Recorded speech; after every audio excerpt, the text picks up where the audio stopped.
최순실 국정농단 사건 비선 진료 관련해서 법원이 오늘 최순실 주치로 불렸던 이임순 순천향대 교수에 대한 국회 위증 혐의에 대해 공소 기각 결정을 내렸습니다.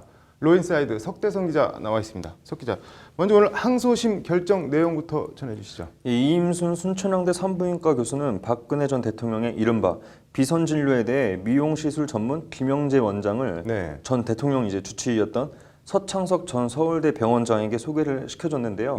국회에서 아니라고 위증을 했고 특검에 의해서 재판에 넘겨졌습니다. 1심에선 국회 위증 혐의가 유죄로 인정돼서 징역 10개월에 집행유예 2년이 선고가 됐는데 근데 오늘 열린 항소심에서 재판부는 이임순 교수에 대해서 공소기각을 결정을 했습니다. 따라서 1심 유죄 판결은 무효로 돌아갔습니다. 항소심 재판부가 한마디로 처벌 불가라고 밝힌 건데 공소기각이 뭔지 좀 설명을 해주시죠. 공소기각은 재판부가 검찰의 소송 조건이 미흡해 공소한 사실 자체가 부적법하다고 보고 소송을 종결하는 걸 말합니다. 쉽게 말해 기소 요건이 안 되는데 기소했다고 보고 기소 자체를 무효로 돌리는 결정을 말하는데요. 예를 들면 살인사건 범인을 잡았더라도 공소시효가 지났으면은 기소를 할 수가 없습니다. 검찰이 공소시효를 잘못 계산해서 기소를 했을 경우에도 진범 여부와 상관없이 처벌을 할 수 없게 됩니다. 이임순 교수가 그러니까 이 공소 기각에 해당한다는 게 재판부 판단이네요. 그렇습니다. 일단 이임순 교수가 국회로부터 위증 혐의로 고발당한 게 올해 2월 28일입니다. 최순실 국정농단 국조특위는 지난해 11월 17일부터 올해 1월 15일까지 60일 동안 활동을 했고 국조특위 활동 결과 보고서가 본회의에 의결된 건 올해 1월 20일입니다. 서울고법 형사 3부는 오늘 이 교수에 대한 항소심 선고 공판에서 이 사건의 공소제기 절차는 법률 규정에 위반된다면서 특검의 공소를 기각을 했습니다.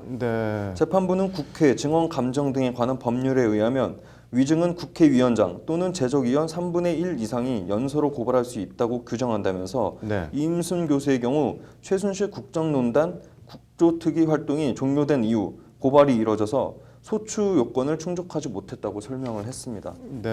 국조특위 보고서가 의결된 1월 20일까지를 국조특위 존속기간으로 봤고요. 그 이후 이뤄진 고발은 법적인 효력이 없다는 게 재판부 판단입니다. 뇌물 위증 유죄가 인정된 이재용 부회장이나 블랙리스트 관련해서 김기춘 전 실장, 조윤선 전 장관 위증죄는 그럼 어떻게 되나요? 국조특위가 이재용 부회장을 특검에 고발한 건 1월 12일이기 때문에 공소기각 사유엔 해당하지 않고요. 김기춘 전 실장이나 조윤선 전 장관은 1월 17일에 고발이 됐습니다. 근데 국조특위 활동 종료 이틀이나 지나긴 했지만 국조특위 보고서가 의결된 게 20일이기 때문에 공소기각 요건은 아니라는 게 법적의 대체적인 견해입니다. 특검은 오늘 재판부 결정에 대해서 블랙리스트 사건에서 법원은 고발의 적법성을 인정한 바 있다면서 대법원의 상고에 판단을 받아보겠다고 밝혔습니다.